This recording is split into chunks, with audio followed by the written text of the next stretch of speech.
जय हिंद स्टूडेंट्स, मेरा नाम है अभय यादव और मैं आपका स्वागत करता हूं आपके अपने चैनल द फिजिक्स एक्यूमेन में। आइए, जहां पे हम लोग आज पढ़ने वाले हैं कूलाम का नियम। इसके पहले हम लोग पहले वाला एक लेक्चर हो चुका है स्थिर वैद्युतिकी में, जिसका टॉपिक का नाम था वैद्युत आवेश तथा उनके गुण। हम लोगों ने पढ़ा कि आवेश क्या होता है, आवेश के प्रकार क्या होते हैं, कितने प्रकार का मतलब आवेश होता है, आवेश के क्या क्या गुण है। ठीक, ये सब हम लोग पढ़ चुके हैं। आज का हम लोगों का जो लेक्चर है वो है कूलाम के नियम पर, कि कूलाम का नियम क्या होता है। जैसे कि वैद्युत आवेशों के गुण में हमने एक चीज पढ़ी थी कि पहला गुण जो पढ़ा था कि सजातीय आवेश क्या करते हैं, एक दूसरे को प्रतिकर्षित करते हैं, और विजातीय आवेश एक दूसरे को आकर्षित करते हैं। यानी प्लस प्लस वाले आवेश एक दूसरे को क्या करेंगे, प्रतिकर्षित करेंगे, और माइनस माइनस वाले आवेश एक दूसरे को क्या करेंगे, प्रतिकर्षित करेंगे, और प्लस माइनस वाले आवेश एक दूसरे को क्या करेंगे, आकर्षित करेंगे। लेकिन कितने बल से करेंगे ये बताया कूलाम ने। ठीक, कि कितने बल से प्रतिकर्षित करेंगे या कितने बल से आकर्षित करेंगे। तो सबसे पहले जो इनका स्टेटमेंट है कूलाम के नियम का, वो हम लोग लिख लेते हैं, फिर आगे हम लोग समझे कूलाम का नियम होता क्या है। तो कूलाम के नियम का स्टेटमेंट है, दो स्थिर बिंदु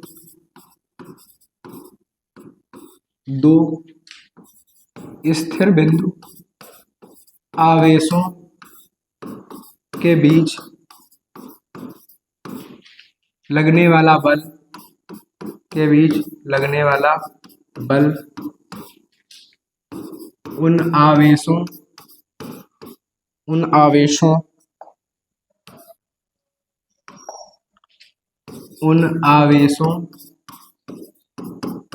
उन आवेशों के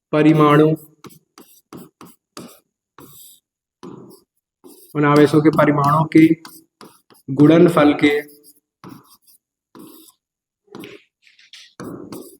गुणनफल के अनुक्रमानुपाती तथा दो स्थिर बिंदु आवेशों के बीच लगने वाला बल उन आवेशों के गुणनफल के अनुक्रमानुपाती तथा उनके बीच की दूरी के वर्ग के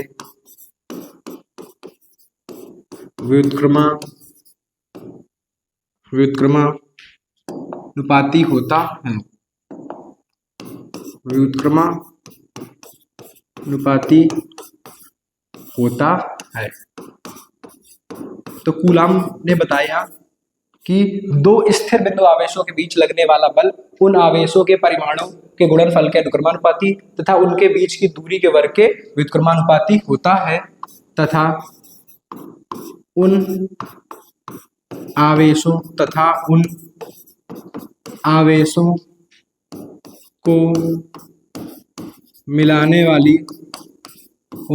को मिलाने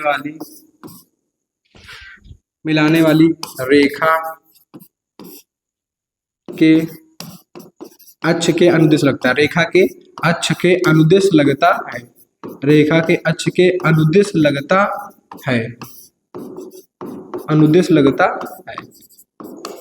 तो ये बात हो गई कूलाम के नियम के स्टेटमेंट में, जो कूलाम ने बताया कि दो स्थिर बिंदु आवेशों के बीच लगने वाला स्थिर वैद्युत बल उन आवेशों के परिणामों के गुणनफल के अनुक्रमानुपाती तथा उनके बीच की दूरी के वर्ग के व्युत्क्रमानुपाती होता है, तथा उन आवेशों को मिलाने वाली रेखा के अक्ष के अनुदिश लगता है।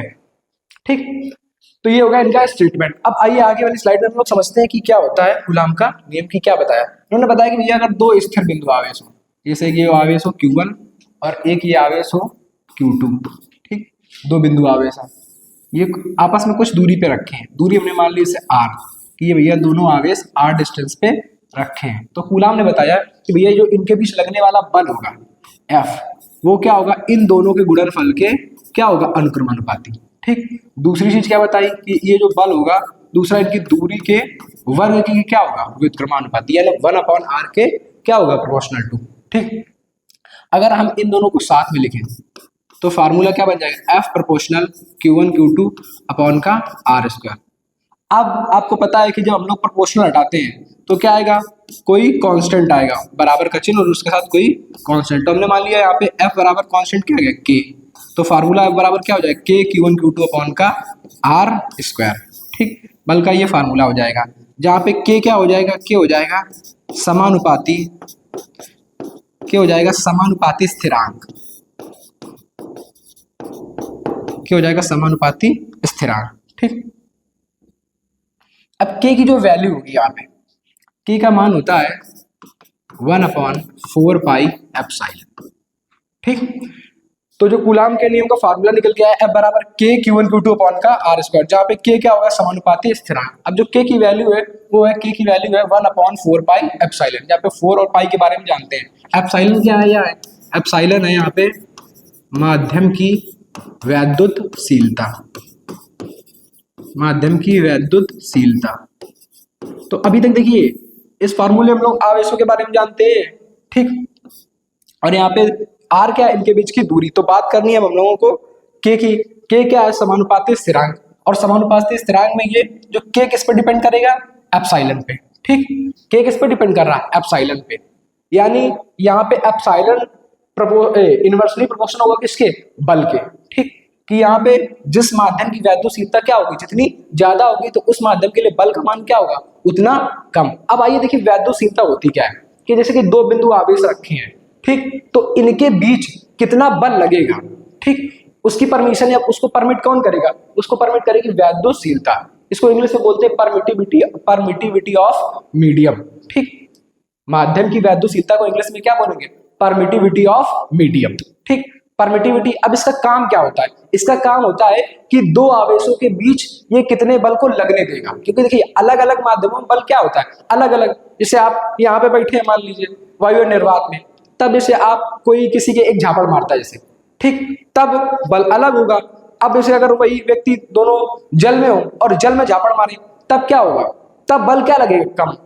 ठीक, तो बल क्या है, माध्यम पे डिपेंड कर रहा है। ठीक, कि भैया अलग अलग माध्यम में बल का मान क्या होगा, रिजल्टेंट अलग अलग निकल के हम लोगों को दिखेगा। ठीक, वही सेम काम है कि भाई अलग अलग माध्यम पे बल क्या की वैल्यू क्या होगी, बदलेगी। ठीक, क्योंकि हर माध्यम की वैद्युतशीलता क्या होगी, अलग अलग होगी।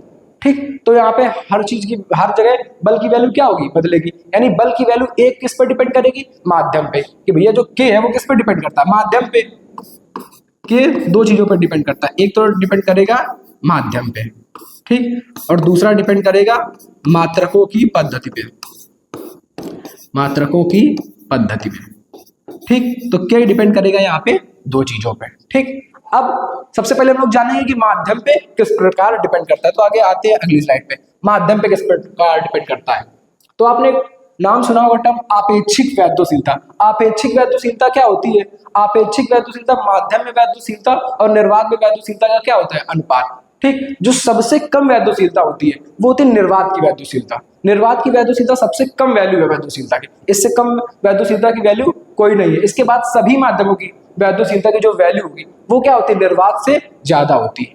ठीक, अगर हम लोग यहाँ पे माने कि एप्सिलॉन क्या है, माध्यम की वैद्युतशीलता, तो ये भैया ऑलवेज ग्रेटर देन हो किससे, एप्सिलॉन नॉट से। और जो एप्सिलॉन नॉट की वैल्यू होती है निर्वात की वैद्युतशीलता वो होती है 8.85 गुणा 10 की घात -12, और इसका जो अगर मात्रक निकालेंगे तो क्या आ जाएगा, कूलम स्क्वायर अपॉन का न्यूटन मीटर स्क्वायर।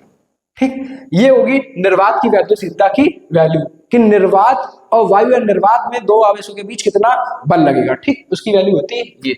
अब इसके बाद हम लोग पढ़ेंगे आपेक्षिक वैद्युतशीलता, टर्म होता है आपेक्षिक वैद्युतशीलता। तो आपेक्षिक वैद्युतशीलता क्या होती है, आपेक्षिक वैद्युतशीलता होती है माध्यम की वैद्युतशीलता और निर्वात की वैद्युतशीलता के बीच अनुपात। इसको हम लोग आपेक्षिक वैद्युतशीलता को लिखते हैं एप्सिलॉन आर। एप्सिलॉन आर क्या होती है, एप्सिलॉन मतलब माध्यम की वैद्युतशीलता बटे एप्सिलॉन नॉट। ठीक, ये होता है फार्मूला इसका। अब हमें अगर किसी माध्यम की वैद्युतशीलता निकालनी है, तो निर्वात की वैद्युतशीलता पता होगी, तो हम लोग क्या करते हैं, एप्सिलॉन बराबर क्या निकालते हैं, एप्सिलॉन बराबर क्या हो जाएगा, epsilon r into epsilon naught. और इसी एप्सिलॉन आर को क्या बोलते हैं, परावैद्युतांक भी बोलते हैं। तो इसको अगर चाहे तो लिखने क्या लिख सकते हैं, के एप्सिलॉन नॉट। यहाँ पे के क्या हो जाएगा, परावैद्युतांक, और एप्सिलॉन नॉट क्या हो जाएगा, अलग। एप्सिलॉन नॉट क्या हो जाएगी, निर्वात की वैद्युशीलता। अब इसे किसी माध्यम की हमें वैद्युशीलता निकालनी है, माध्यम की वैद्युशीलता, तो हम लोग क्या करें, उस माध्यम का हमें परावैद्युतांक पता होना चाहिए, माध्यम का परावैद्युतांक की वैल्यू रख देंगे और एप्सिलॉन नॉट की वैल्यू हमें पता होती है, तो हमें क्या मिल जाएगी, माध्यम की वैद्युशीलता। जैसे आपने सुना होगा कि जल का परावैद्युतांक कितना होता है, 81, तो यहाँ पे हम लोग के की जगह क्या रख देंगे, 81 गुणा एप्सिलॉन नॉट की जगह क्या रख देंगे, 8.85 गुणा 10⁻⁻12, तो हमें क्या मिल जाएगी, माध्यम की वैद्युशीलता। ठीक, अब इसकी वैल्यू क्या होगी, एप्सिलॉन बराबर क्या होता है, के एप्सिलॉन नॉट। ठीक, ये आपको याद रखना। अब आते हैं आगे वाली स्लाइड में। अब जो हमारा जो बल का फार्मूला आया था, ठीक, तो वहां पे तक क्या था, 1/4 पाई एप्सिलॉन के की वैल्यू रख दी हमने, क्योंकि हम लोगों ने क्या लिखा था, के बराबर 1/4 पाई एप्सिलॉन। अब यहाँ पे हमने वैल्यू रख दी के की, क्या 1/4 pi epsilon into Q1 Q2 upon का R स्क्वायर। एप्सिलॉन क्या है यहाँ पे, माध्यम की वैद्युशीलता। अभी हम लोगों ने माध्यम की वैद्युशीलता की वैल्यू निकाली कितनी है, एप्सिलॉन बराबर क्या निकाला है, के एप्सिलॉन नॉट। तो अगर लिखें इसको तो हम लोग क्या लिख सकते हैं, और ये बल किसके लिए है, माध्यम बल है। इसको लिखना चाहो तो लिख सकते हैं FM, यानी जब दो आवेश कहाँ पे रखे होंगे, दोनों आवेशों के बीच के परावैद्युतांक वाला क्या होगा, माध्यम होगा। ठीक, तो हम लोग इसको क्या लिख सकते हैं, 1/4 पाई एप्सिलॉन की जगह हम लोग क्या लिख सकते हैं, के एप्सिलॉन नॉट। तो चाहो तो इसको क्या लिख सकते हैं, एप्सिलॉन नॉट के, इसको हमने लिख दिया 1/4 पाई एप्सिलॉन नॉट के, एप्सिलॉन की जगह, और क्या लिख देंगे, Q1 Q2 अपॉन का R स्क्वायर। तो भैया जो बल का फार्मूला निकल के आ जाएगा वो क्या हो जाएगा, क्या हो जाएगा, F बराबर 1/4 pi epsilon not Q1 Q2 upon का R स्क्वायर। ठीक, ये आ जाएगा कहाँ, जब दो आवेश माध्यम में रखे होंगे, अगर दोनों आवेशों के बीच कुछ माध्यम होगा तब उनके बीच बल का फार्मूला हो जाएगा 1/4 pi epsilon not Q1 Q2 upon का R स्क्वायर। ठीक, अब यही आवेश अगर वायु या निर्वात में रखे हों तो वायु या निर्वात का परावैद्युतांक कितना होता है, एक वायु या निर्वात के लिए, तो भैया के का मान क्या हो जाएगा, एक। तो फार्मूला इसके लिए क्या बन जाएगा, फार्मूला क्या हो जाएगा, एफ एयर का, या एफ के लिए एयर मानी वायु में बल क्या हो जाएगा, 1/4 पाई एप्सिलॉन नॉट के की वैल्यू हो जाएगी 1 Q1 Q2 अपॉन का R स्क्वायर। ठीक, ये हो जाएंगे बल के फार्मूले। अब अगर वैल्यू देखें 1/4 पाई एप्सिलॉन नॉट की, तो 1/4 पाई एप्सिलॉन नॉट की जो वैल्यू होगी, जो उसका गणितीय मान होगा, ठीक, यहाँ पे लिख देते हैं कि भैया के बराबर जो के की वैल्यू होगी 1/4 पाई एप्सिलॉन नॉट। तो भैया एप्सिलॉन नॉट की वैल्यू पता है, पाई और 4 की रखेंगे तो जो इसकी वैल्यू निकल के आती है वो होती है 9 × 10⁻9, 9 गुणा 10 की घात 9। और इसका अगर मात्रक निकालना चाहे तो मात्रक क्या आ जाएगा, newton into metre square upon का कूलम स्क्वायर। भाई अगर के का मात्रक निकालना चाहे तो के बराबर क्या हो जाएगा, F × R स्क्वायर अपॉन का Q1 Q2। तो F का मात्रक क्या होता है, बल का न्यूटन, दूरी का क्या हो जाएगा, मीटर स्क्वायर अपॉन का कूलम स्क्वायर।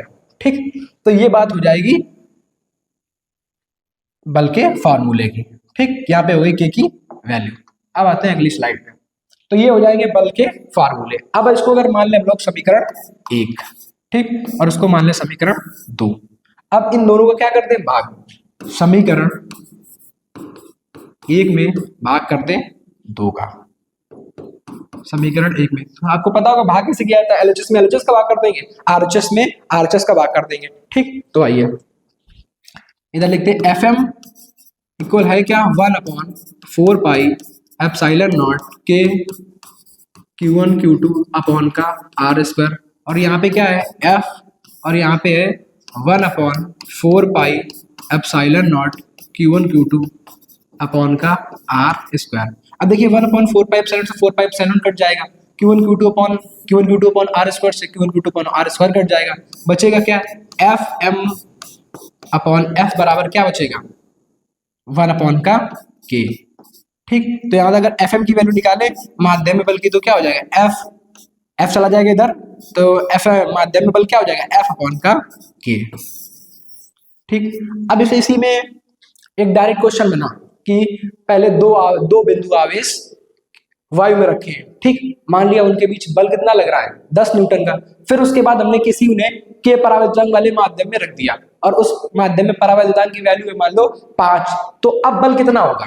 ठीक, तो उसके लिए हम लोग ये फार्मूले पूरे नहीं लगाएंगे, उसके लिए हमें डायरेक्ट रिजल्ट याद रखेंगे। FM बराबर क्या होगा, F अपॉन का K। तो भैया वायु में लगने वाला बल कितना था, अभी कुछ देर पहले वायु में बल लगने वाला कितना था, 10 न्यूटन। अब हमें माध्यम में चाहिए और माध्यम का परावैद्युतांक कितना बोला है, 5 मान लिया। ठीक, तो कितना आ जाएगा बल, 2 न्यूटन आ जाएगा, माध्यम में बल कितना हो जाएगा, 2 न्यूटन। तो सीधा आप डायरेक्ट क्या कर सकते हैं, इसको निकाल सकते हैं। ठीक, तो ये रिजल्ट याद रखना है कि माध्यम में बल बराबर क्या होता है, माध्यम में बल बराबर वायुमल बटे का परावैद्युतांक के से क्या कर देंगे भाग, माध्यम के परावैद्युतांक से क्या कर देंगे भाग। ठीक, तो आइए आगे से हम लोग देखते हैं हम लोगों ने क्या क्या अभी पढ़ लिया है। तो सबसे पहले हम लोगों ने जाना है कूलाम का नियम क्या होता है। कूलाम का नियम क्या होता है कि दो स्थिर बिंदु आवेशों के बीच लगने वाला स्थिर वैद्युत बल उन आवेशों के परिणामों के गुणनफल के अनुक्रमानुपाती तथा उनके बीच की दूरी के वर्ग के क्या होता है व्युत्क्रमानुपाती तथा दोनों आवेशों को मिलाने वाली रेखा के अक्ष के अनुदिश लगता है। तो हम लोगों ने समझ लिया, अब हम लोगों को ये लाइन समझना है, उन आवेशों को मिलाने वाली रेखा के अक्ष के अनुदिश लगता है। बाकी तो हम लोगों ने समझ लिया। फिर इसके बाद हम लोगों ने क्या पढ़ा कि भैया एफ प्रोपोर्शनल क्या हो जाए Q1 Q2 आवेशों के परिणामों के गुणनफल के अनुक्रमानुपाती तथा दूरी के वर्ग के व्युत्क्रमानुपाती। जब साफ में लिखा तो क्या हो गया F proportional Q1 Q2 upon का आर स्क्वायर। जब प्रोपोर्शनल हटाएंगे तो कोई कांस्टेंट आ गया के को बोलेंगे यहाँ पे समानुपाती इस तरह। तो फार्मूला बल का क्या बन जाएगा एफ बराबर के Q1 Q2 अपॉन का आर स्क्वायर। जो के की वैल्यू होती है वो होती 1/4 पाई एप्सिलॉन। इसके लिए माध्यम के लिए यहाँ पे एप्सिलॉन क्या है माध्यम की वैद्युतशीलता, और जो के है वो के किस पे डिपेंड कर रहा है माध्यम पे डिपेंड कर रहा है मात्रकों की पद्धति पे। तो हम लोगों ने देख लिया माध्यम पे किस प्रकार डिपेंड कर रहा है, तो माध्यम पे डिपेंड करना तो हम लोग देख चुके हैं। ठीक, अगर यहीं पे हम लोग माने ये दोनों आवेश निर्वात वायु निर्वात में रखे तब इनके बीच के का मान क्या हो जाएगा 1/4 पाई एप्सिलॉन, जिसकी वैल्यू आपने पढ़ी होगी, जिसकी वैल्यू क्या होती है 9 × 10⁹ newton into metre square upon का कूलम स्क्वायर। क्योंकि भैया एप्सिलॉन की वैल्यू पता ही है, एप्सिलॉन की आप वैल्यू रख देंगे 8.85 × 10⁻⁻⁻, पाई का मान रख देंगे 5/7 और 4 इनका गुणा कर देंगे तब आपको वैल्यू मिल जाएगी इतनी। ठीक, आते हैं आगे। अब उसके बाद जो निर्वात की वैद्युतशीलता होती है वायु निर्वात की, वो क्या होती है सभी माध्यमों की वैद्युतशीलता से क्या होती कम। इसके बाद सभी माध्यमों की वैद्युतशीलता निर्वायु निर्वात से क्या होगी ज्यादा। तो हमने बताया माध्यम पे किस प्रकार डिपेंड करती है कि एक टर्म होता है आपेक्षिक वैद्युतशीलता। आपेक्षिक वैद्युतशीलता क्या होती है माध्यम की वैद्युतशीलता बटे निर्वात की वैद्युतशीलता में क्या होती है अनुपात। तो यहां से अगर एप्सिलॉन माध्यम की वैद्युतशीलता एप्सिलॉन निकालें तो क्या हो जाएगा एप्सिलॉन आर या एप्सिलॉन नॉट, इसी को क्या बोलते हैं के। तो ये किसके बराबर हो जाएगा के एप्सिलॉन नॉट के या फिर एप्सिलॉन आर एप्सिलॉन नॉट। तो हमने जहां पे एप्सिलॉन निकाला था तो एप्सिलॉन की जगह हम लोग वैल्यू क्या रख देंगे के एप्सिलॉन नॉट। तो हमने एप्सिलॉन की जगह क्या रख दिया के एप्सिलॉन नॉट। तो दो आवेश अगर माध्यम में रखेंगे तब उनके बीच बल का फार्मूला क्या बन जाएगा 1/4 पाई एप्सिलॉन नॉट के Q1 Q2 अपॉन का आर स्क्वायर। अगर वायु निर्वात में होंगे तो के की वैल्यू क्या हो जाएगी 1, तो फार्मूला एफ बराबर क्या हो जाएगा 1/4 pi epsilon not Q1 Q2 upon का आर स्क्वायर। फिर हमने दोनों समीकरणों का भाग लगा दिया तो एफएम बराबर एफएम अपॉन एफ बराबर क्या बचा 1 अपॉन का के। तो यहाँ से अगर हम लोग एफएम की वैल्यू निकालें तो क्या हो जाएगा एफ अपॉन का के। तो ये आपको डायरेक्ट रिजल्ट है, ये आपको याद रखना है। जैसे इसके पहले आपेक्षिक वैद्युतशीलता वाला फार्मूला आपको याद रखना है। ठीक, ये एक चीज हो गया कि जो के है वो माध्यम पे किस प्रकार डिपेंड करता है हम लोगों ने समझ लिया। अब हम लोगों को दूसरा समझना है कि मात्रकों की पद्धति पे क्यों किस प्रकार डिपेंड करता है। क्योंकि भैया के डिपेंड कर रहा है जिस माध्यम की वैद्युतशीलता क्या होगी जितनी ज्यादा तो उस माध्यम में क्या लगेगा बल क्या लगेगा उतना कम। वैद्युतशीलता का मतलब होता है कि जो माध्यम होता है वो अपना क्षेत्र बनाता है। ठीक, तो वो उसके हिसाब से बल लगेंगे। जैसे कोई माध्यम उसने अपना क्षेत्र बना लिया तो वो दोनों आवेशों के बीच लगने वाले बल को क्या कर रहा होगा प्रभावित कर रहा होगा, या दोनों आवेशों के बीच लगने वाले बल के प्रभाव को क्या कर रहा होगा कम कर रहा होगा। ठीक, तो ये काम होता है वैद्युतशीलता का। वैद्युतशीलता क्या होती है कि दोनों आवेशों के बीच लगने वाले बल को क्या करती है परमिट करती, नाम से इसका परमिटिविटी ऑफ मीडियम। ठीक, तो माध्यम की क्या है परमिटिविटी, माध्यम में कितना बल लगेगा उसको क्या करती है परमिट करती है। ठीक, तो ये बात हो गई वैद्युतशीलता की। अब आते हैं कि ये किस प्रकार डिपेंड करती है। एक चीज तो हम लोग समझ चुके हैं, अब आइए दूसरी चीज। जैसे के का जो मान है, के की जो वैल्यू है, के की वैल्यू क्या है 9 × 10⁹ और मात्रक है इसका newton into metre square upon का कूलम स्क्वायर। ठीक, अब ये जो वैल्यू है इसकी ये है एसआई यूनिट में, मतलब एसआई मात्रक में, एसआई पद्धति में। एसआई पद्धति में इसकी वैल्यू होती है के की 9 × 10⁹ newton into metre square upon का कूलम स्क्वायर। ये वैल्यू अगर हमें सीरियस में चाहिए तो भैया अच्छा सीरियस में आप इसका देखिए मात्रक क्या होगा, न्यूटन की जगह न्यूटन बाई बल का मात्रक है तो बल का सीरियस मात्रक क्या होता है डाइन, मीटर की जगह सीरियस मात्रक क्या हो जाएगा सेंटीमीटर, और कूलम की जगह क्या हो जाएगा स्टैट कूलम। तो अगर हम लोग इसकी वैल्यू निकालें के बराबर इसको बदले 9 × 10⁹ और इसको हम लोग बदले किसमें सीरियस मात्रक में, तो न्यूटन की जगह क्या आ जाएगा डाइन। और आपको शायद पता होगा कि 1 न्यूटन बराबर कितना होता है 10⁵5 डाइन के। ठीक।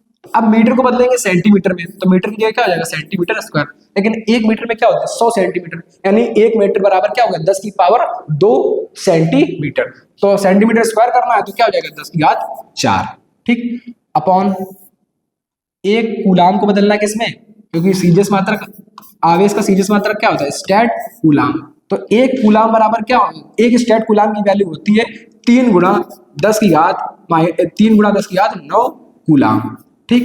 और इसका भी क्या है स्क्वायर है, एक कूलाम एक स्टैट कूलाम की वैल्यू क्या हो जाएगी एक कूलाम की 3 गुणा 10 की घात 9 स्टैट कूलाम। अब जब इसकी वैल्यू रखेंगे इसका भी क्या है स्क्वायर, यहाँ पे स्टैट कूलाम का क्या हो जाएगा स्क्वायर। अब रख लो भैया इसकी वैल्यू, तो ये क्या हो जाएगा 9, यहाँ पे 10 की पावर क्या है, सबकी पावर सेम है, बेस सेम है, तो पावर क्या हो जाएगी ऐड 9 और 5 कितनी हो जाएगी 14 और 14 4 18, तो 10 की पावर कितनी हो जाएगी 18। अब इसका अगर स्क्वायर करेंगे यहाँ पे तो कितना हो जाएगा 3 की पावर 3 का स्क्वायर कितना हो जाएगा 9 और 10 की पावर 9 पे कितना हो जाएगा 18। अब देखिए ये यहाँ से कट जाएगा तो के की जो वैल्यू हम लोगों को मिलेगी, तो के की वैल्यू क्या मिल जाएगी 1। तो भैया के की अगर देखें हम लोग सीजीएस यूनिट में, सीजीएस पद्धति में जो इसकी वैल्यू होती है वो कितनी होगी, कि भैया जो के की सीजीएस पद्धति में वैल्यू होगी, के की भैया जो सीजीएस पद्धति में वैल्यू होगी वो कितनी होगी, तो के की वैल्यू हो जाएगी यहाँ पे 1। के की वैल्यू एसआई यूनिट में कितनी होती है 9 × 10⁻⁹ न्यूटन मीटर स्क्वायर अपॉन का कूलाम स्क्वायर, और के की वैल्यू सीजीएस पद्धति में कितनी हो जाएगी 1, और उसका जो मात्रक हो जाएगा वो क्या हो जाएगा डाइन × सेंटीमीटर स्क्वायर अपॉन का स्टैट कूलाम स्क्वायर, यानी एक कूलाम जो स्टैट कूलाम में वैल्यू बराबर होगा वो हो गया 3 × 10⁹ ठीक।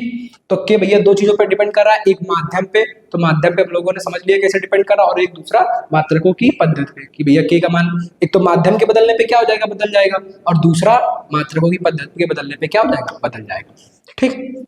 अब हम लोगों ने एक जो लाइन बची थी कि दोनों आवेशों के बीच लगने वाला बल उन आवेशों को मिलाने वाली रेखा के अक्ष के अनुदिश लगता है। अब ये समझ लेते हैं अक्ष क्या होगी, मतलब ये जो दोनों आवेशों को मिलाने वाली लाइन है ये वाली, ठीक, जो दोनों आवेशों को मिलाने वाली लाइन है, ठीक, तो यही इसकी क्या हो जाएगी अक्ष। तो जो लगने वाला बल होगा वो क्या होगा अक्ष के अनुदिश होगा, मतलब अक्ष की अक्ष पे ही रहेगा। जैसे इस आवेश को मान लिया हमने, मान लो प्लस क्यू, और उसको भी मान लिया प्लस क्यू, तो ये वाला प्लस आपको पता है कि प्लस प्लस आवेश क्या करते हैं एक दूसरे को प्रतिकर्षित, तो ये वाला प्लस आवेश इसको क्या करेगा प्रतिकर्षित करेगा, लेकिन कहाँ इसी लाइन पे, और ये वाला भी Q2 आवेश Q1 को क्या करेगा प्रतिकर्षित करेगा, और कहाँ इसी लाइन पे, ठीक। ये नहीं कि यहाँ पे बल ये इसको इधर प्रतिकर्षित करे दे रहा, ठीक, बल कहाँ करेगा प्रतिकर्षित करेगा उसी लाइन पे, ठीक। ये वाली है कि उन आवेशों को मिलाने वाली रेखा आवेशों पे लगने वाला बल क्या होता है मिलाने वाली रेखा के अक्ष के अनुदिश लगता है, ठीक। ये इन दोनों आवेशों में जो बल लगेगा वो क्या लगेगा उसी लाइन के अक्ष के अनुदिश, आकर्षण करेगा तो बल क्या लगेगा अंदर लगेगा, लेकिन कहाँ पे लगेगा इसी लाइन पे, ऐसा नहीं कि इस लाइन पे ऊपर या नीचे भी बल लग सकता, तो बल कहाँ पे लगेगा अक्ष के अनुदिश। अब इस लाइन का हम लोग अभी जब प्रयोग करेंगे आगे सवाल लगाएंगे, फिगर बेस्ड सवाल हम लोग जब करेंगे तब इसका प्रयोग होगा, ठीक है। अब आते हैं आगे, तो हम लोगों ने कूलाम के नियम के बारे में क्या क्या पढ़ लिया कि भैया कूलाम के नियम का स्टेटमेंट क्या होता है, फिर उसके बाद कूलाम का नियम का फॉर्मूला क्या होता है, ठीक। फिर हम लोगों ने पढ़ लिया एप्सिलॉन के बारे में, अपेक्षिक वैद्युशीलता कि माध्यम पे किस प्रकार डिपेंड करती है, ठीक।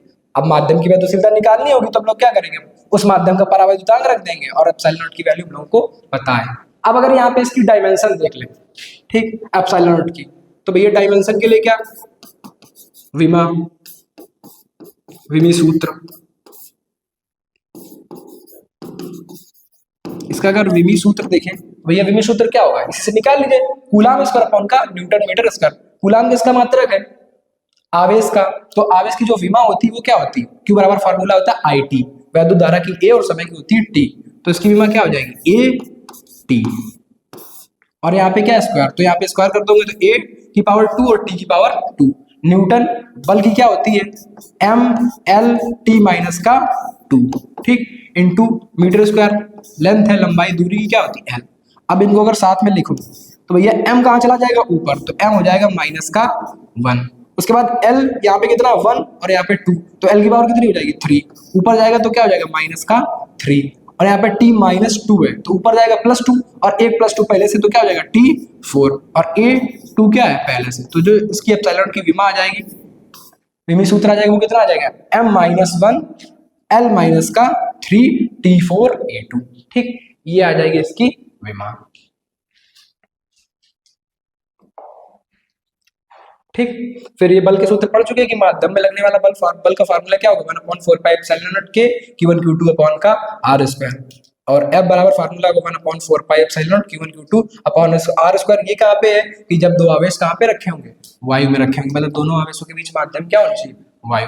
ठीक, और इनकी सीजीएस पद्धति में इसकी वैल्यू होती है क्या, 1, और एसआई पद्धति में वैल्यू होती है 9 × 10⁻9। ठीक, तो हम लोग ये पढ़ चुके कूलाम के नियम का अदिश रूप। अब हमें इसे पढ़ना है कूलाम के नियम का सदिश रूप की सदिश फॉर्म क्या होती है। तो हम लोग लिखते हैं कूलाम के नियम का सदिश रूप, कूलाम के नियम का सदिश रूप, वेक्टर फॉर्म से किसी भी फार्मूले को हमें वेक्टर फॉर्म निकालना होता है। वेक्टर फॉर्म का मतलब दिशा चाहिए। अभी जो फार्मूला हम लोगों ने लिखा उससे हमें क्या पता चल जाएगा, बल का परिमाण कि बल की वैल्यू कितनी है। अब से बल की दिशा निकालनी है, तो बल की दिशा कैसे निकालेंगे, जो अभी आपने देखा था प्रतिकर्षण की दिशा निकल रही थी, दोनों आवेश एक दूसरे क्या कर रहे थे, प्रतिकर्षण। तो उसके लिए हम लोगों ने देखो एक आपने पढ़ा होगा एकांक सदिश, उसका फॉर्मूला क्या होता है, ए कैप बराबर ए वेक्टर अपॉन का मॉड ए। तो इसका भैया जो मॉड होता है वो क्या होगा, 1। एकांक सदिश का जो परिमाण होता है वो होता है 1। तो अगर आप किसी भी मतलब जो सदिश राशि होगी उसमें क्या कर देंगे, एकांक सदिश का गुणा कर देंगे, तो हमें क्या पता चल जाएगी, उसकी दिशा। ठीक, तो ये याद रखिए। अब हम लोग इसको करते हैं, यहाँ पे दिशा निकालते हैं। अब इसे दोनों आवेश रखे कुछ दूरी पे, ये आवेश हो गया Q1 और ये आवेश हो गया Q2। ठीक, अब ये पहला आवेश है, ये दूसरे पे जब बल लगाएगा तो हम लोग लिखेंगे, अब दोनों आवेश से प्लस के हैं, तो ये वाला आवेश पहला आवेश दूसरे क्या करेगा, प्रतिकर्षित करेगा कहां पे, इसी लाइन पे। अब इसको हम अगर नाम दें तो क्या हो जाएगा, F21 वेक्टर, कि दूसरे आवेश पे लगने वाला बल किसके कारण, पहले के कारण, तो इसको हम लोग लिखेंगे F21 वेक्टर। अब इसमें देखिए दूसरा प्रतिकर्षित करेगा पहले को, तो इसके लिए प्रतिकर्षित करेगा कहां, इसी लाइन पे। इसको हम लोग क्या लिखेंगे, F12 वेक्टर, यानी पहले आवेश पर लगने वाला बल किसके कारण, दूसरे के कारण। तो ये दोनों हम लोगों ने दिशा बना ली दोनों के। अब इनके परिमाण लिखते हैं, जैसे लिखते हैं F12 वेक्टर की वैल्यू, तो F12 वेक्टर की वैल्यू, अब इन दोनों के बीच की दूरी से हम लोगों ने मान ली क्या, R। ठीक, ये लिख देते हैं मॉड R, क्योंकि भैया अब दोनों के दिशा सदिश को प्रदर्शित करने के लिए हमें क्या चाहिए होगा, भाई दोनों विस्थापन सदिश लिखना पड़ेगा, पोजीशन वेक्टर दोनों के लिए, दिशा सदिश दोनों के दिशा सदिश दर्शाने के लिए। तो हम लोग इसे मान लेते हैं कि दूसरे आवेश पे फाइनल जो मतलब दूरी यहाँ पे मान लेंगे पॉइंट Q2 पे, उसको मान लेंगे R2, और जो ये बिंदु है Q1 यहाँ पे क्या मान लेंगे, R1। ठीक, तो जब हम लोग इस तरफ जाएंगे, यानी दिशा सदिश किसका लिख रहे होंगे, F21 का, तब हम लोग क्या लिखेंगे, पहुंचेंगे कहाँ, R2 पे, तब हम लोग क्या लिखेंगे, अगर हम लोग विस्थापन लिखें तो क्या लिखेंगे, R2 माइनस R1, और इसका क्या हो जाएगा, मॉड। क्योंकि भैया जब इस साइड जा रहे होंगे, जब इसकी किसके लिए दिशा सदिश लिख रहे होंगे, F21 के लिए। ठीक, और जब F12 के लिए लिखेंगे तब कहाँ पे आएंगे, R1 पे, कहाँ से, R2 से, तब हम लोग क्या लिखेंगे, फाइनल की क्या हो जाएगा, R1 माइनस का R2, और इन दोनों का क्या हो जाएगा, वेक्टर। ठीक, ये क्या होंगे, इन दोनों के दिशा सदिश, और ये किसका दिशा सदिश होगा, F12 वेक्टर का। ठीक, अब अगर वैल्यू लिखे F12 की तो क्या हो जाएगी value, 1/4 pi epsilon not, formula क्या होता है, Q1 Q2 अपॉन का R स्क्वायर। तो यहाँ पे क्या हो जाएगा, मॉड R स्क्वायर, गुणा किसका हो जाएगा, दिशा सदिश। अब देखिए F12 वेक्टर का दिशा सदिश कौन सा है, ये R1 माइनस R2, तो क्या हो जाएगा R1 माइनस R2, और इस पूरी का क्या हो जाएगा, कैप, क्योंकि दिशा सदिश क्या होता है, ए कैप। ठीक, अब ए कैप का फार्मूला क्या होता है, ए कैप बराबर फार्मूला क्या होता है, ए वेक्टर अपॉन का मॉड ए। ठीक, तो अब अगर आप लिखे 1/4 pi epsilon not Q1 Q2, अगर यहाँ R cap R1 minus R2 की कैप की वैल्यू रखे तो क्या हो जाएगी, R1 माइनस R2 क्या हो जाएगा, इन दोनों का वेक्टर अपॉन का क्या हो जाएगा, mod R1 R2, R1 minus का R2। और इसको भी लिखना चाहे तो ये मॉड R किसके बराबर होगा, मॉड R1 वेक्टर माइनस का R2, ये तो परिमाण है। ठीक, इससे क्या होगा, बराबर, तो यहाँ इसकी जगह हम लोग क्या लिख दें, R1 माइनस R2 वेक्टर का स्क्वायर। ठीक, तो अब इसकी जब वैल्यू लिखेंगे तब क्या हो जाएगी, 1/4 पाई एप्सिलॉन नॉट हो जाएगा Q1 Q2 और यहाँ पे क्या हो जाएगा R1 माइनस R2 का square into R1 minus R2 vector. तो यहाँ पे क्या हो जाएगा R1 माइनस R2, इसका पूरे का क्या हो जाएगा होल क्यूब, और इधर हो जाएगा मान लो R1 वेक्टर माइनस का R2 वेक्टर। ठीक, अब लगे अगर F21 की वैल्यू हम लोग F21 वेक्टर की, तो फार्मूला शुरू में तो सेम रहेगा 1/4 पाई एप्सिलॉन नॉट, दोनों आपस क्या होंगे Q1 Q2, डिस्टेंस क्या लिख देंगे मॉड r। अब जो F21 वेक्टर का दिशा सदिश है F21 की तरफ वो क्या R2 माइनस R1, तो इसमें गुणा होगा किसका R2 माइनस R1 के कैप का। अब अगर इसकी वैल्यू रख दें तो क्या हो जाएगा 1/4 पाई एप्सिलॉन नॉट, यहाँ पे हो जाएगा Q1 Q2 अपॉन का, अब मॉड r की जगह पहले इसको रख दीजिए, तो इसको क्या लिख देंगे R2 माइनस R1 का वेक्टर। ठीक, और अपॉन क्या हो जाएगा मॉड R2 माइनस का R1, यहाँ पे हो जाएगा मॉड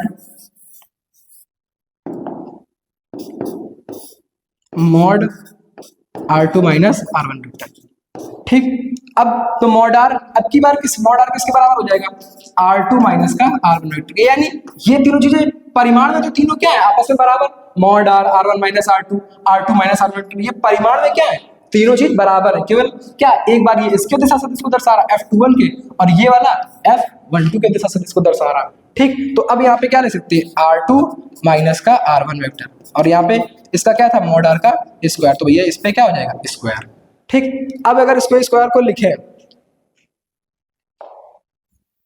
थोड़ा सा को ऊपर कर देते हैं, अब अगर लिखें तो इसकी वैल्यू क्या मिलेगी 1/4 pi epsilon not Q1 Q2, यहाँ पे क्या हो जाएगा R2 vector minus R1 vector का क्या हो जाएगा क्यूब स्क्वायर, और यहाँ एक घात कितनी हो जाएगी क्यूब, और ऊपर क्या हो जाएगा R2 माइनस का R1 वेक्टर, और चाहे तो इसको आप मॉड r भी ले सकते हैं दोनों तरफ, तो कोई दिक्कत नहीं है। ठीक, अब अगर इन दोनों को देखो आप, इन दोनों की वैल्यू, तो F12 की वैल्यू कितनी है 1/4 pi epsilon Q1 Q2 upon R1 minus R2 का whole cube into R1 minus R2 का वेक्टर। ठीक, यहाँ पे इसकी वैल्यू देखिए 1/4 pi epsilon Q1 Q2 upon का R2 माइनस R1, यहाँ पे क्या लिखा है R2 माइनस R1 का whole cube mod R2 minus का R1 का whole cube into R2 minus R1 vector. ठीक, अब इन दोनों अगर आप वैल्यू देखेंगे तो भाई 1/4 पाई एप्सिलॉन Q1 Q2 क्या है यहाँ तक सेम है, यहाँ पे क्या है R1 R2 का होल क्यूब मॉड में, और यहाँ पे R2 माइनस R1 का होल क्यूब मॉड में देखिए ये दोनों चीजें क्या है बराबर। आपको अंतर कहाँ मिल रहा है, यहाँ पे लिखा है R2 माइनस R1 वेक्टर, और यहाँ पे लिखा है R1 माइनस का R2 वेक्टर। ठीक, तो अगर दोनों चीजों को बराबर लिखना है तो हमें क्या करना पड़ेगा, एक से माइनस कॉमन करना पड़ेगा, जैसे माइनस हमने मान लीजिए इस वाले से माइनस कॉमन कर ले तो फिर ये दोनों चीजें क्या हो जाएंगी सेम, यानी F12 वेक्टर पर बराबर हो जाएगा माइनस के F21 वेक्टर से, क्योंकि भाई ये देखिए सेम है। अगर इस नीचे वाले से F21 से हम लोग क्या कर ले माइनस कॉमन, ये तो मॉड में है।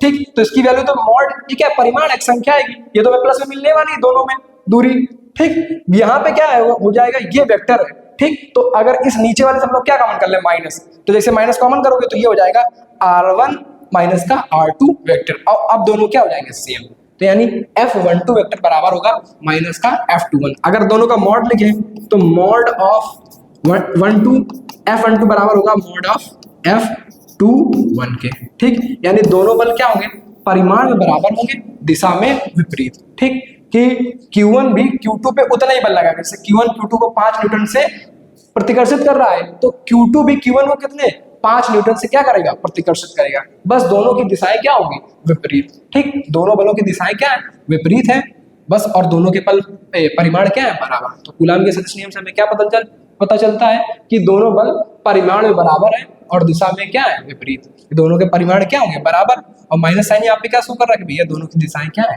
विपरीत, तो ये हो जाएगा कूलाम के नियम का सदिश। ठीक, अब देखिए कुछ किताबें यहाँ पे जैसे R1 में R2 की पोजीशन वेक्टर को स्थिति सदिश को लिखती हैं, कुछ किताबें लिखेंगी R12 वेक्टर को लिख देंगी R1 वेक्टर माइनस का R2 वेक्टर, और कुछ किताबें इसी को क्या लिख देती है R2 वेक्टर माइनस का R1 वेक्टर। तो हम लोगों ने इस फॉर्म में ना लिख के हम लोगों ने किसमें लिखा है सीधा विस्थापन के फॉर्म में। ठीक, विस्थापन सदिश है स्थिति सदिश पोजीशन वेक्टर, क्योंकि हमें दिशा सदिश लिखना है तो हमने यहाँ इसकी फाइनल पोजीशन को R2 माना और इनिशियल को R1। तो जब हम लोग Q2 की तरफ जाएंगे तब क्या लिखेंगे? विस्थापन हमेशा क्या होता है? फाइनल माइनस का इनिशियल, अंतिम माइनस का प्रारंभिक। तो इसके लिए हो जाएगा R2 माइनस R1। और जब इधर आएंगे तब क्या है? इसके लिए हमने क्या माना है? Q1 के लिए R1 और यहाँ पे R2। तो जब इधर आएंगे तब अंतिम क्या होगा? R1 माइनस का R2। तो ये हो जाएंगे R1 माइनस R2 किसका दिशा सदिश है? F12 वेक्टर का। और R2 माइनस R1 वेक्टर किसका दिशा सदिश है? F21 वेक्टर का। ठीक, ये क्या है? दिशा सदिश। अब जैसे कोई भी सदिश राशि है, जब उसमें क्या कर देंगे? गुणा कर देंगे उसके दिशा सदिश का। ठीक, तो हमें मिल जाता है उसका सदिश रूप। ठीक, कि भैया ये तो फार्मूला था 1/4 Q1 Q2 का R, हमने इसमें गुणा कर दिया दिशा सदिश यानी R कैप का। ठीक, और R कैप की जगह R1 माइनस R2 का कैप, ये फार्मूला होता है A कैप बराबर A वेक्टर अपॉन का मॉड A। तो ये हो गया कूलाम के नियम का सदिश रूप। ठीक, अब आते हैं आगे। अब हम लोग पढ़ते हैं कूलाम के नियम की लिमिटेशंस। तो भैया जो शर्तें हैं कि कूलाम का नियम कहाँ पे वैलिड है। तो भैया कूलाम का नियम सबसे पहले तो दोनों आवेश क्या होने चाहिए? रेस्ट में होने चाहिए। ठीक, दोनों जो आवेश होने चाहिए वो क्या होने चाहिए? स्थिर आवेश, रेस्ट में।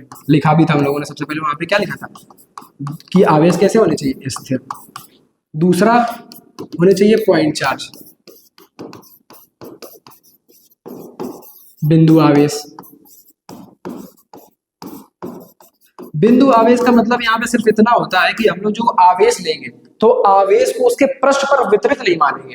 मतलब जो हम लोग गोला लें या जो भी लें तो उस पे आवेश क्या होना चाहिए? उसकी पृष्ठ पे वितरित नहीं होना चाहिए। आवेश हम लोग कहाँ पे मानेंगे? सेंटर पे, कि पॉइंट पे आवेश है। ठीक, उसको बोलेंगे बिंदु आवेश।